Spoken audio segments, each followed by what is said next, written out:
Good Monday morning, and welcome to another edition of the Main Management Weekly Market Note for the week ended June 26th. As usual, I'm Alex Varner, our head of research here at Main Management, accompanied by James Maxwell, director of research. Here's our offerings: SECT, TMAT, INTL, by W. Go pick them up where you like. They're available many places. Here's the performance for the trailing week and year to date. Pretty mixed on the sectors on the bottom right there for the trailing week. Healthcare leading to the upside, big week for them. Yeah. And then tech leading to the downside as we're kind of continuing to sort through the winners and losers expectations. But, the kind of long and short of it is earnings remain strong. Revisions are continuing to go up. So we're kind of seeing maybe a little bit of a breather, which is probably not the worst thing given the way markets have been running of late.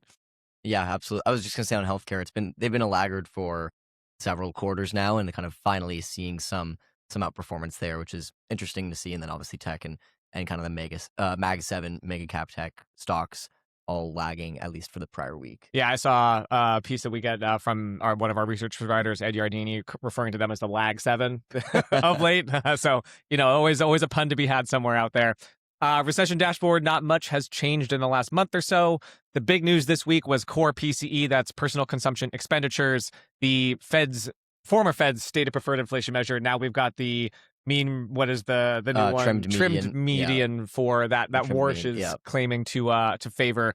In any case, it's still running hot. It was in line on a month-over-month basis, up 32 bips, but now it's up 3.4 year-over-year, which is the fastest since October of 2023.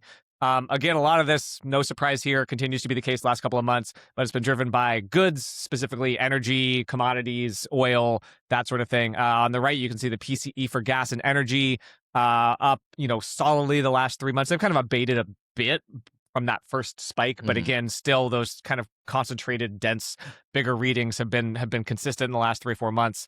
A year-over-year basis now for PCE for gas and other energy goods is up 42% year-over-year, highest since July of 22.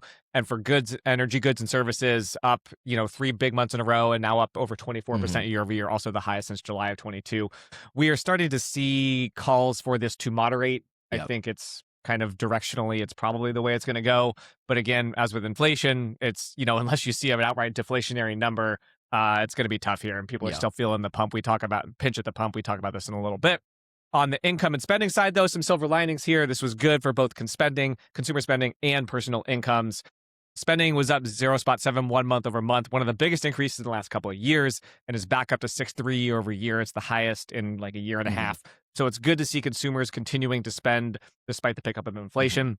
And on right, incomes rebounded from a kind of a flat reading. They posted almost a 70 bips month over month gain, nearly double expectations for a 0.4% increase. And they're now back up to 3.8 year over year. Again, that's still below inflation. That's the concern, is these incomes are still below inflation. So you're having kind of negative incomes, negative wage growth.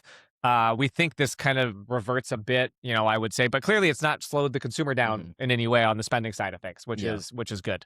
Yeah, I know we talked about it before with the amount of savings that especially like the boomers and older generation have at their disposal, obviously can supplement some of that lower income or for their generation. Yeah, I was just looking at a piece that came in this morning talking about the consumer cash pile, which we've discussed, which is like checking, savings, short-term investments, money markets. And they kind of caveat checking accounts because those are generally reserved for more shorter term like spending horizons. But that dollar amount has like quintupled since 2019. The point being is people are sitting on a lot of cash. And again, that's driven by a lot by the boomer generation with their stock market investments that have been up to the right over the last 50 years. Real estate investments have helped. But I think the point was, we've seen a couple pieces as well, kind of, what am I trying to say here? Disproving or kind of fighting against the K-shaped narrative where the bottom quintile is really in the pits, and you're seeing kind of job growth and wage growth has been solid there.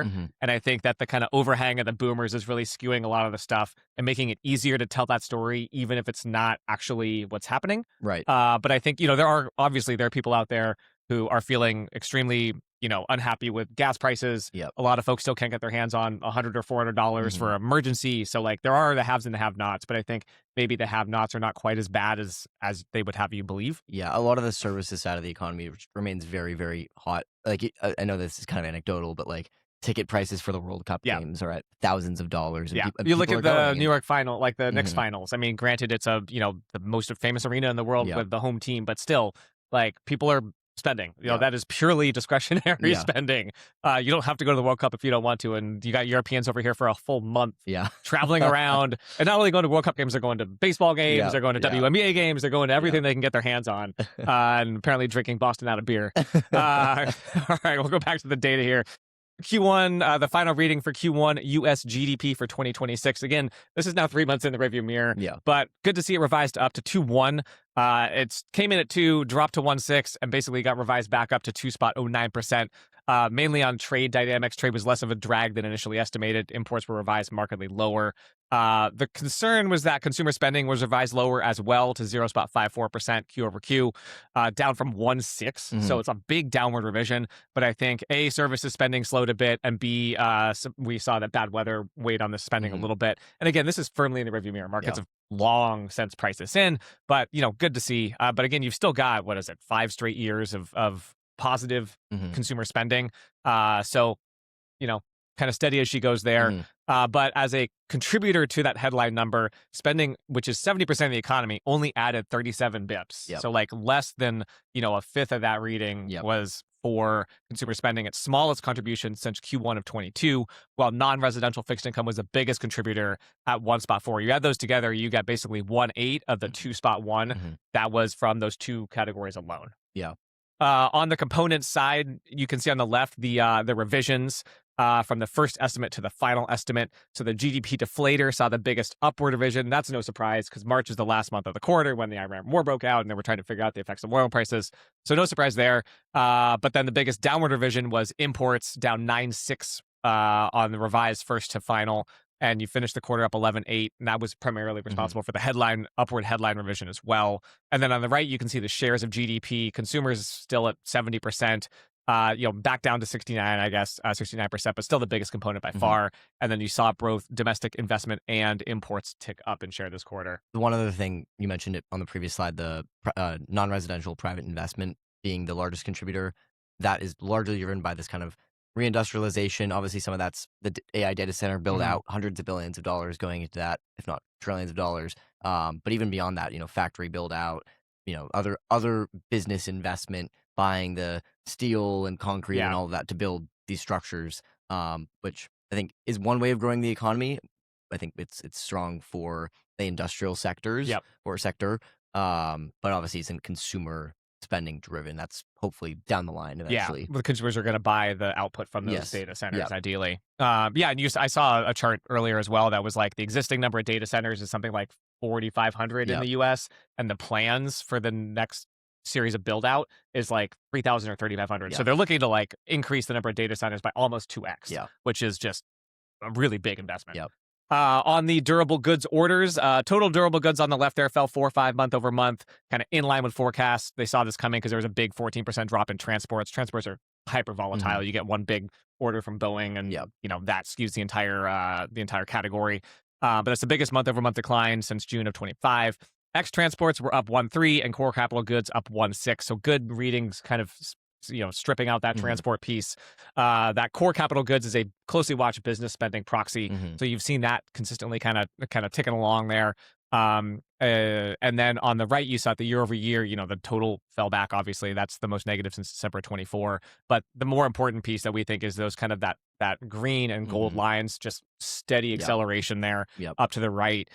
Core capital goods are up 10.5 year over year, and X transports up 10.2, 10.2, the highest since May of 2022. So solid growth there. Like to see it again, kind of plays into that CapEx. Very similar on there. The housing market is still stuck. This thing is just, I think it's going to suffer for a while as far as rates are now not coming down because markets have gone from pricing 2 to 3 cuts coming into this year to now 1 to 2 hikes.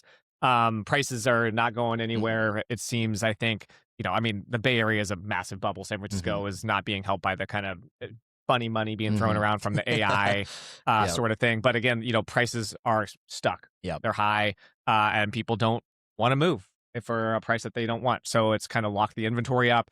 But new home sales slowed to 580,000 units, missing forecasts for 640,000 figure. It's the second lowest reading since October of 22 and is down 6.8 year over year.